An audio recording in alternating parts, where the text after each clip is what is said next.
नमस्कार मंडळी, कशा आहात सगळेजण. तर आज संडे स्पेशल किचनमध्ये खूप भारी भारी गोष्टी बनणार होत्या. तर संडे थोडासा स्पेशल असावा, त्यामुळे मग सकाळी लवकर उठून चार्वी आणि प्रियंकासाठी मस्त अशा ब्रेकफास्टचा घाट मी इथे घातलाय.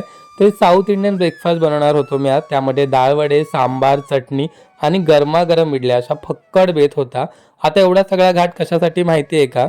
तर पुढच्या जनरेशनला म्हणजे चारवीच्या जनरेशनला प्राऊडली सांगता यायला हवं की मम्मीच्या हातच्या पदार्थांबरोबर मला माझ्या डॅडूच्या हातचा सुद्धा हा पदार्थ प्रचंड आवडतो.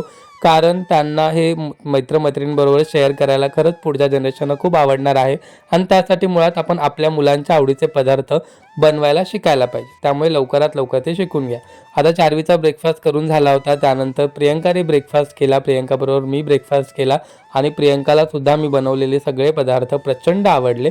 मस्त असा ब्रेकफास्ट केल्यानंतर दुपारी चारवी बरोबर तिचा मस्त डॅडू टाईम स्पेंड केला. छान अशी मस्ती केली आणि मग संध्याकाळी आम्ही गेलो होतो जवळच्या भाजी मार्केटमध्ये आठवड्याभराची भाजी घ्यायला. भाजीबरोबरच चारवीसाठी आठवड्याभराची फळं घेतली.